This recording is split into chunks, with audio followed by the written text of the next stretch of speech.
Petit. Et but. Oh, chute. Oh, une grosse chute ici à droite de la route.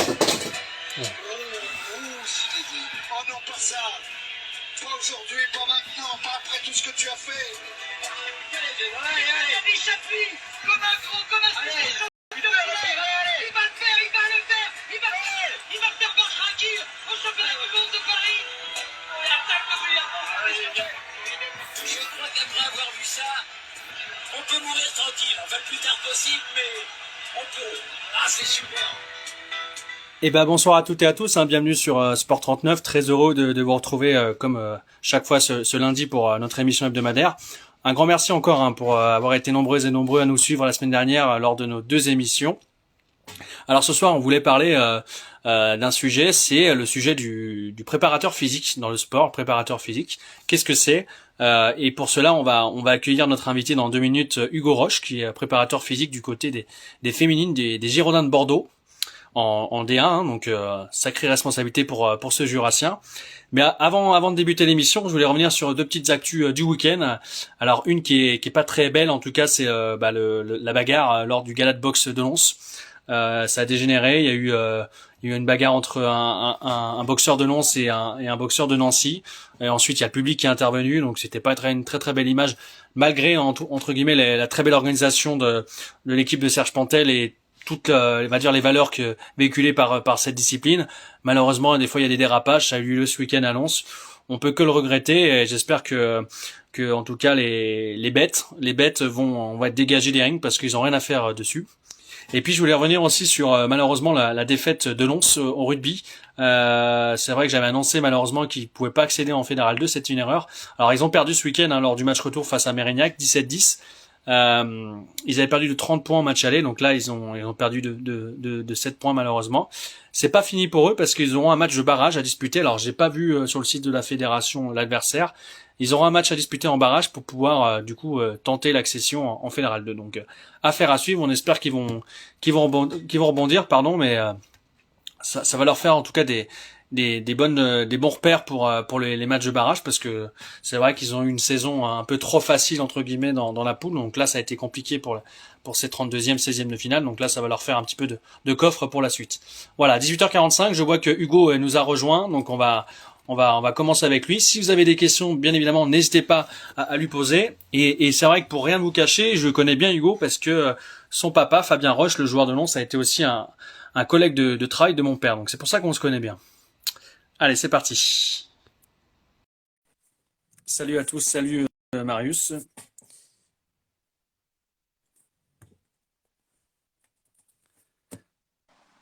Bonsoir Hugo. Salut Quentin, ça va? Ça va et toi? Ça va, ça va. Tu m'entends bien, ça va? Bien. Ouais, très bien, parfaitement. Si vous entendez bien, n'hésitez pas à le dire en commentaire. Merci d'avoir accepté l'invitation pour présenter un petit peu la fonction de préparateur physique parce que on l'en voit souvent dans toutes les disciplines, mais on sait pas trop un petit peu leur quotidien, un peu ce qu'ils font. Avant de commencer, est-ce que tu peux présenter un petit peu rapidement ton âge et puis un petit peu d'où tu es originaire dans le Jura? Ouais, donc j'ai 26 ans, je suis originaire de Lons. Hmm. Euh, j'ai fait mes études au lycée Jean-Michel. Donc, je suis resté une bonne partie de ma jeunesse à Lons. Ensuite, je suis allé à Besançon pour faire la fac, STAPS particulièrement. Et voilà, donc originaire de la Franche-Comté. Et sportivement, c'est vrai que tu as suivi un peu les traces de ton père. Tu as joué à Lons. Tu as joué combien de temps un petit peu là-bas et à quel niveau, jusqu'à quel niveau? Bon, à Lons, j'ai joué depuis tout petit, hein, depuis que j'ai l'âge de 6 ans jusqu'à mes 24 ans, où j'ai dû arrêter après à cause du travail. J'ai fait toutes les catégories de jeunes, jouant en EDH jusqu'en senior en R2, puis R1. Voilà, Ouais, après, donc un bon niveau. Bon niveau régional. J'ai une première question, Hugo. Je suis désolé, je te coupe, mais Donder qui demande est-ce que vous prenez des stagiaires au sein des Girondins de Bordeaux? Ça commence déjà, les démarchages commencent. ouais, on prend des stagiaires, mais bon, faut qu'ils soient à côté aussi, assez disponibles, Ouais, à côté c'est ça. de la région. Tu parlais des études. Alors, pour être préparateur physique, alors il y a plusieurs filières. C'est quoi un petit peu les voies possibles pour être préparateur physique? Oui, comme tu dis, il y a plusieurs filières. Il y a des DU qui sont disponibles, et ensuite il y a la filière que j'ai fait, donc licence puis master entraînement et accumulation de la performance sportive. Des masters comme ça, il y en a partout en France. Des DU aussi, il y en a dans 4 coins de la France. Donc, c'est des filières vraiment différentes qui sont plus ou moins longues. Après, Et voilà, c'est des choix. comment ça t'est venu cette idée de devenir préparateur physique? Au tout départ, je voulais pas être préparateur physique au départ. Mhm. Je voulais être prof de sport. Donc, j'ai commencé par ça en STAPS. Donc, j'ai fait ma licence pour être prof de sport. Et ensuite, c'est venu petit à petit. Le fait de au foot, ça m'intéressait, etc. J'ai commencé à lire des bouquins et c'est là que c'est venu de m'orienter sur ce voie-là. Alors, la difficulté par rapport à cette fonction-là de préparateur physique, et notamment dans le foot, quand tu sors des études, c'est compliqué de trouver une structure, un club pour être préparateur physique. Alors, j'ai vu que tu avais fait un passage chez nos amis de l'Olympique Lyonnais pendant ton stage, pendant tes études. C'était, je crois, c'était en U19, catégorie 19. C'était les féminines que tu encadrais ou c'était les garçons? Non, c'était les garçons. C'était les 19 garçons. Et ça, c'est ce genre de stage comme ça reste un moyen d'avoir des contacts pour ensuite quand tu rentres sur le marché de l'emploi, c'est ça? Bien sûr, c'était un gros tremplin quand même de passer par Lyon. Donc sur le CV, c'est quand même assez important. Le centre de formation de Lyon, il est vraiment important en France. Il est dans les 3 meilleurs français. Donc forcément, passer par ce gros club m'a aidé ensuite pour enchaîner sur le parcours. Le stage, tu l'avais eu par le biais des connaissances de ton père un peu? Comment? Ouais. Piston, ouais, c'est ça, ouais. Bah, de toute façon, ça aide, hein. Il y a pas de. Il en faut forcément. Après, voilà, si on veut rentrer dans ce métier, il faut connaître du monde, au fur et à mesure se faire des contacts, etc. En tout cas, il y a une très belle question de Johan Ruffa qui demande, apparemment, tu as aussi des facultés au niveau du karting en tant que pilotage. Est-ce qu'il a raison, Johan, de dire ça? Oui, il a raison. Oui, au vu des derniers résultats, je pense qu'il a raison. Les résultats parlent, comme tu dis. Et comment se sont passés un petit peu tes débuts quand tu es en stage comme ça chez nos amis de l'Olympique Lyonnais avec des jeunes du centre de formation bah, qui rêvent de devenir pro. Enfin, il y a une vraie pression sur leurs épaules. Mais toi, tu arrives et tu dois te dire, bon, bah, j'ai un groupe à gérer, mais voilà, comment ça s'est passé un petit peu ces débuts? Donc, il faut savoir que je n'étais pas tout seul sur cette Ouais. catégorie-là. J'avais un tuteur donc, qui est Romain Segui, actuellement préparateur physique de l'équipe championne d'Europe de Lyon chez les filles. Donc, j'étais avec lui chez les 19 et il m'a très bien intégré dans ce stage. Au début, certes impressionnant d'arriver dans un gros club comme ça. J'avais jamais fait ça. J'ai toujours été à Lens, dans mon Jura, très petit. Arrivé à Lyon, voilà, il y a des joueurs qui commencent à être connus comme Cacré, Cherki, Gouiri, etc. Donc forcément, au Et début, c'est un petit peu impressionnant. Ouais. et t'arrives alors, on parle d'autorité, de voilà, de te faire entendre que les joueurs en face, bah, fassent les consignes que tu leur donnes, puisque tu devais peut-être avoir 22, 23 ans à l'époque, j'en sais rien, mais bah, t'affirmer quoi, c'est compliqué déjà. Au départ, c'est dur. Au départ, d'avoir confiance en soi, de parler devant un groupe comme ça, avec de telles individualités, c'est assez compliqué. Après, c'est même les joueurs qui te mettent en confiance parce qu'ils t'écoutent et ils sont là pour ça. Dans un centre comme Lyon, ils sont là pour travailler et savent ce qu'ils veulent en fait. Donc, Ouais. c'est pas dans leur intérêt de ne pas t'écouter et de faire n'importe quoi. Donc, en fait, c'est les joueurs qui t'aident plus qu'autre chose. Alors, fort de cette expérience, derrière, après tes études, tu réussis à intégrer à l'été 2019 le DFCO pour t'occuper des U15 et ensuite les U19. Pareil, c'est grâce à ton passage à Lyon, ta première expérience qui t'a permis d'intégrer le club. Comment ça s'est passé les contacts avec eux? Alors là, c'est totalement différent. Donc, j'ai postulé pour justement c'était une alternance de Master 2 pour terminer Hum. mes études. Et j'ai été recontacté justement pour travailler sur la préformation. Et, les premiers contacts se sont très bien passés. Et après, ça s'est fait naturellement en fait. Il y a eu un entretien qui a été fait et c'est comme ça que je suis rentré au DFCO.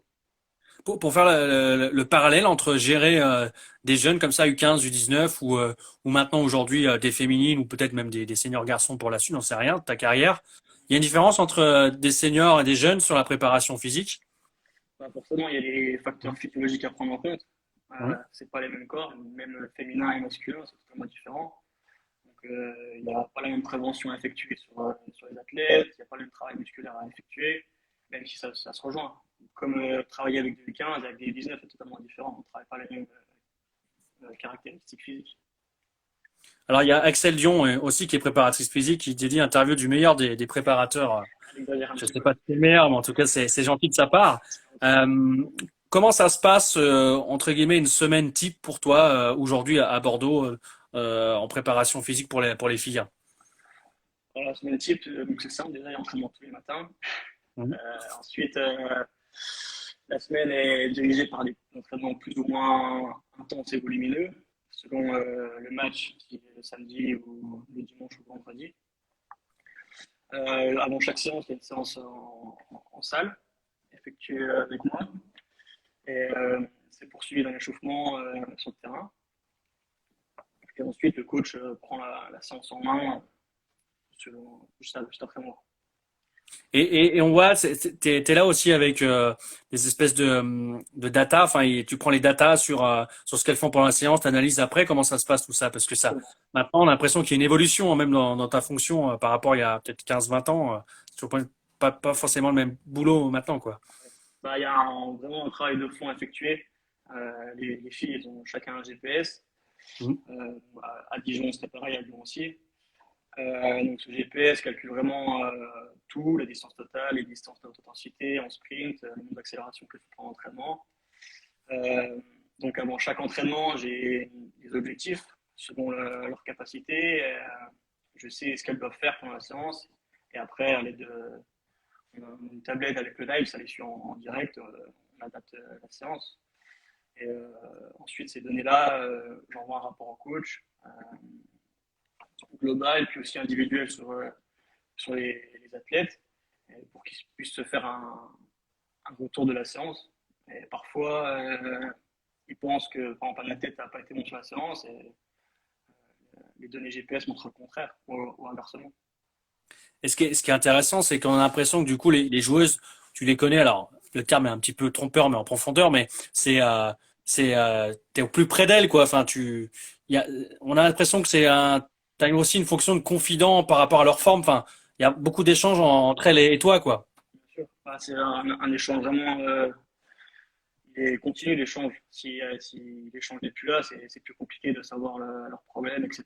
Sachant que le matin, ils me remplissent tout le temps un questionnaire d'état de forme avant Mhm. l'entraînement, dès le réveil.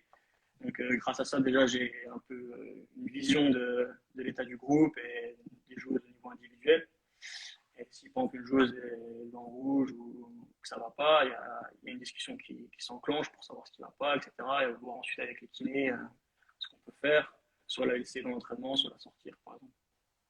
C'est une fonction, j'ai l'impression, qui demande énormément de temps, d'implication et peut-être pas forcément de vie privée pour toi à côté, parce qu'entre les matchs, les placements pour les matchs et toute la préparation la semaine, ouais, t'as pas trop de temps pour toi. Ça demande beaucoup, beaucoup de temps. Donc, bah, on pense souvent qu'il y a que le travail que l'on peut voir sur le terrain, l'entraînement, le terrain de foot, les beaux terrains. Ça paraît bien, mais après, il y a un gros travail derrière de préparation de séance, d'analyse des données GPS, etc., de préparation aussi de séance. Et comme tu dis, les matchs en déplacement, le week-end, bah, on n'est pas forcément là, mais après, je le dis tout le temps, j'ai le meilleur métier du monde, c'est que du plaisir. Et travailler avec des athlètes comme ça, c'est que du plaisir aussi. Donc, moi, j'ai pas à me plaindre. J'ai pas à me plaindre.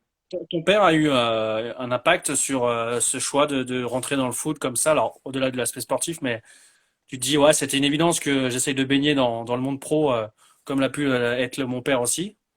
Bah, on en a parlé, forcément. Et puis, dans un coin de ma tête, c'est tout le temps resté. J'ai toujours voulu travailler dans le foot. Et cette opportunité-là que j'ai eue d'abord, bah, comme tu l'as dit tout à l'heure, de rejoindre Lyon dès le début de mes études, Mhm.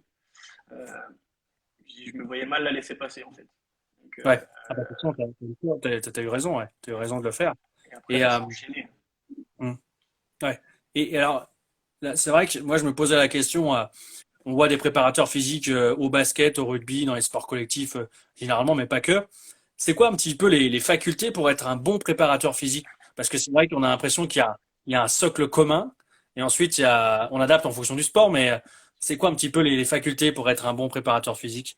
Donc, comme tu le dis, il y a un socle commun à avoir déjà de ce qu'on fait à la fac, les bases de la préparation physique. Donc ça, si déjà tu les as pas, c'est très compliqué. Après, ça, tu travailles vraiment tout le temps avec tous les articles scientifiques qui peuvent sortir chaque mois, chaque jour, chaque année. Euh, et après, il y a beaucoup aussi la communication avec les athlètes. Avec les athlètes, c'est super important de bien communiquer, de aussi communiquer entre les athlètes et le staff. Voilà, faut être toujours disponible pour tes athlètes aussi. Et, c'est aussi ça, je pense, d'être un bon préparateur physique, c'est de savoir communiquer avec ton groupe. Et justement, en termes d'arbitrage, parce qu'il y a Charlotte Bilbao, une joueuse, qui dit bien arbitrer là. Parce que tu t'es lancé dans l'arbitrage, c'est quoi un petit peu ce délire là? Elle exagère, elle exagère. Ah, Non, c'est pendant les oppositions, on a fait l'opposition samedi et j'étais arbitre. Donc, ah, ça a été bon, discuté fortement, mais j'ai fait les bons bon, choix, j'en suis sûr. bon, très bien. Et alors, c'est vrai que ça me fait une très belle transition pour évoquer Bordeaux. L'été dernier, tu as l'opportunité du coup d'aller à Bordeaux pour devenir préparateur physique des féminines. Euh, voilà, et en plus, elle disputait la Champions League cette année. Quand tu as vu ça, alors comment ça s'est passé? C'est vrai que c'est une opportunité, pardon, qui se refuse pas, quoi. Bah, oui, oui, quand j'ai eu cette opportunité-là, quand je suis commencé à rentrer en contact avec Bordeaux, voilà, j'étais super heureux d'avoir l'opportunité de rejoindre ce club. Et Bordeaux, c'est un club quand même mythique du football français. Donc, j'avais le choix entre soit rester à Dijon et Ouais, c'est ce que j'ai demandé, ouais. continuer dans ce qu'on pouvait faire, qui était très bien. Avec mes collègues, on s'entend très bien, on avait un beau projet. Ou rejoindre quelque chose que je connaissais pas, à l'autre bout de la France, avec un challenge énorme. J'avais jamais bossé aussi avec les féminines avant, une Coupe d'Europe, voilà, un staff que je ne connaissais pas encore. Voilà, j'ai réfléchi un petit peu quand même à cette opportunité, mais bon, le choix était quand même assez rapide. Bon, en plus, Bordeaux, pas très loin de l'océan pour faire du surf, comme dirait Victoire. Mais Ludovic Pernet nous pose une question intéressante. Est-ce que sur l'aspect préparation physique, il y a aussi un côté mental? Est-ce que tu as une certification de coach mental ou pas en plus ou pas? Comment ça se passe? Non, j'ai pas certification de coach mental. Après, je sais qu'il y en a beaucoup qui se font de ce genre de DU, par exemple, ou de diplôme sur un an, par exemple. Mais l'aspect mental est super important sur la prépa physique. Comme je t'ai dit juste avant, on a un rôle assez important avec les athlètes, de lien entre le staff, enfin, le coach principal et les joueurs. Donc c'est important de voilà, savoir motiver des athlètes, avoir des ressentis directs avec eux.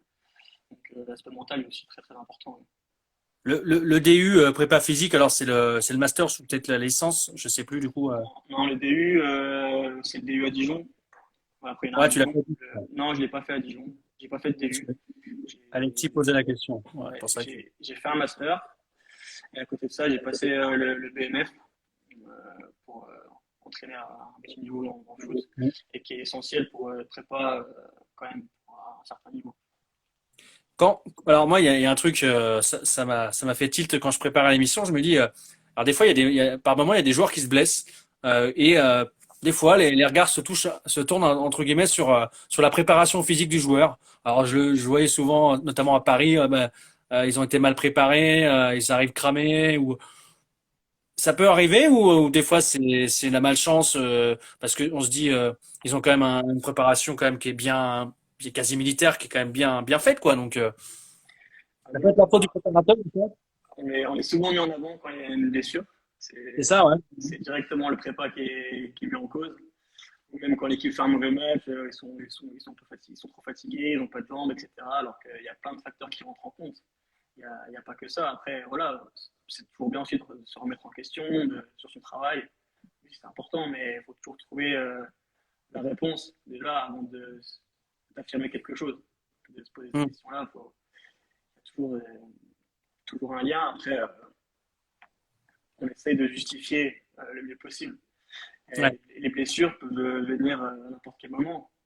Mm. Le plus facile, certes, c'est de prévenir les blessures musculaires et ligamentaires, mais après, sur un mauvais coup, une mauvaise réception, ça, malheureusement, on peut pas le prévoir, on peut pas le planifier, par exemple.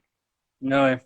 Et c'est vrai que je voulais poser la question tout à l'heure. Tu me disais que c'était la première fois que tu gérais des filles ici à Bordeaux. Et il y a une question de Cédric aussi. Est-ce qu'il y a une différence ou des leviers différents entre les athlètes masculins et féminins? Comment on arrive à c'est la même gestion que ce soit des filles ou des garçons? Où il y a une Non, non, spécificité? non, non, pas du tout. Pas du tout. Déjà, il y a, au niveau physiologique, c'est différent. Les filles ont des périodes, etc. À Bordeaux, on l'a pas encore pris en compte cette année. Euh, j'ai une stagiaire qui a travaillé là-dessus durant toute l'année pour effectuer un mémoire là-dessus. Étant tout seul, c'est compliqué de gérer en plus ça. Donc, j'ai pallié ce manque de travail sur ça par une grosse communication avec elles, savoir comment elles allaient, etc. Le travail en salle aussi était plus, comment dire, avancé. Et au niveau physique aussi, chez les filles, par exemple, il y a un gros déficit au niveau des ischio-jambiers euh, qui amène à de grosses blessures au niveau des ligaments croisés. C'est assez fréquent chez les filles. Donc, vraiment travailler sur ce point-là, sur les ischio-jambiers, faire beaucoup de prévention. Sinon, on peut avoir beaucoup de blessures par rapport aux garçons. Et quel bilan tu tires un petit peu de ta première saison du coup en Gironde? Une super saison avec comment dire, des hauts et des bas, euh, et beaucoup de circonstances. Donc, forcément, déjà, le club, quand je suis arrivé, venait d'être acheté par Gérard Lopez. Donc, forcément, on arrive un peu dans l'inconnu. Hmm. Après, ça a démarré très très fort avec la Ligue des Champions. On s'est qualifié dès le premier tour. On a enchaîné sur 2 matchs exceptionnels contre Wolfsburg.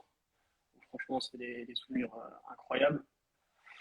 Après, un peu plus dur, après ce match-là. Vous Comment? êtes sixième au championnat, hein. Vous êtes à Ouais, 2 journées de la. on est Et sixième. Ouais. vous jouez le top 4 encore? C'est quoi un petit peu Le top 5, le top 5, le- on vise le top 5. Après, voilà, on vise le top 5 pour finir sur une bonne note. Il n'y a pas de gros enjeux suite à ça, mais c'est juste pour bien finir la saison. Contre 2 adversaires de notre calibre en plus, donc ça serait sympa de s'imposer face à ces 2 adversaires-là. Et j'ai vu que tu étais aussi en parallèle de tes fonctions, tu étais consultant technique à la FIFA. C'est Ouais. vrai ouais, qu'est-ce que tu fais à la FIFA? C'est quand même on le dit, un mastodonte, c'est l'organisation mondiale du foot. Qu'est-ce que tu fais là-bas? C'est quoi tes fonctions? Le nom de ma fonction précisément, c'est mentor en préparation physique. Ouais. Donc, j'aide la Fédération de Nouvelle-Calédonie. Donc, j'étais assigné par la FIFA sur la Fédération de Nouvelle-Calédonie Ok. à les développer sur la préparation physique en vue de la Coupe du Monde féminine 2023 qui joue en Australie. Donc, Ok. je suis en lien avec cette fédération et la FIFA toutes les semaines afin de les aider à se développer. Je suis en lien avec le staff de la Nouvelle-Calédonie, donc le coach, le préparateur physique, qui est assigné là-bas pour vraiment leur donner des contenus, des billes, Ouais. afin de bien travailler avec le matériel qu'ils ont. Voilà, pour les aider vraiment à Ils se qualifier. ils ont pas prévu de te payer un petit billet d'avion pour aller là-bas, non, pour les aider? Pour l'instant, c'est pas prévu. Après, pourquoi pas, hein, ça peut se faire. Ça peut se faire. Je voulais terminer, alors malheureusement, mais bon, après c'est l'actualité par des choses un peu qui fâchent, mais la relégation des garçons, voilà, c'est un club historique, comme tu le disais tout à l'heure, Bordeaux, qui descend en Ligue 2. Généralement, on dit une relégation en Ligue 2, malheureusement, ça impacte les clubs avec des réductions de staff, des licenciements, notamment dans le personnel administratif. Est-ce qu'il y aura du coup une répercussion, un impact pour la filière féminine, ou toi, tu restes sûr de rester, ou comment ça se passe? Pour l'instant, les échos qu'on a eus, c'est Ouais. que l'impact sur la section féminine il sera moindre. Juste une restriction budgétaire avec forcément des joueuses qui vont sortir, malheureusement. Euh, Après, l'impact au niveau du staff, il n'y aura pas d'impact pour l'instant, je ne pense pas, parce que ça reste une section professionnelle, il Mhm. faut préciser. Donc, une équipe professionnelle, ça ne se supprime pas comme ça. L'impact sera plus fait sur les personnes dans les bureaux, où là, il y aura beaucoup, je pense, beaucoup de personnes qui devront s'en aller, malheureusement. Mais sur une autre section à nous, je ne pense pas qu'il y aura un gros impact. Mis à part financier, voilà, comme je te l'ai dit juste avant, sur les moyens qu'on mettra en œuvre pour aider à développer cette section. Ok, bon, en tout cas, on croise les doigts pour que Bordeaux remonte l'an prochain, parce que On a vu quand même pas mal de clubs historiques redescendre et avoir des difficultés à remonter, hein, notamment Lens qui a mis du temps. Là, je vois Auxerre, Sochaux bien évidemment, hein, qui a perdu au tir au but à Auxerre, c'était bien dommage, mais j'espère que ça va remonter. En tout cas, merci beaucoup Hugo, parce que je vois qu'on a 25 minutes. En tout cas, on a appris pas mal de choses ce soir grâce à toi sur tes fonctions, donc c'était cool. Merci. Et puis plein de bonnes choses pour la suite avec les Girondines, comme on les appelle. C'est ça. Merci à toi, Et Quentin. puis, bonne soirée, et puis à très bientôt. À très bientôt. Bonne soirée. Salut. Ciao. Ciao. On remercie Hugo hein, pour son témoignage très intéressant de comprendre un petit peu ce que c'est le préparateur physique et son quotidien. La semaine prochaine, on aura la chance d'avoir lundi prochain le club du FC Arlay au football. Un nouveau club qui s'est créé dans la Bresse jurassienne, hein, à côté de Bresse-Jura. Alors pourquoi ils ont créé ce club? On verra avec les joueurs, hein, les fondateurs du club. Ça va être intéressant. Alors ils vont démarrer en D4. Hein. Donc on va voir ça avec eux. C'est intéressant de voir ça. On aura aussi peut-être d'autres invités. On verra. Ça sera en préparation. En tout cas, merci beaucoup d'avoir été présente pour l'émission. Je vous donne rendez-vous du coup lundi prochain, peut-être pas, peut-être un peu plus tôt si j'arrive à caler une émission en milieu de semaine, je vous tiens au courant. En tout cas, merci beaucoup, bonne soirée et puis à très bientôt. Allez, ciao.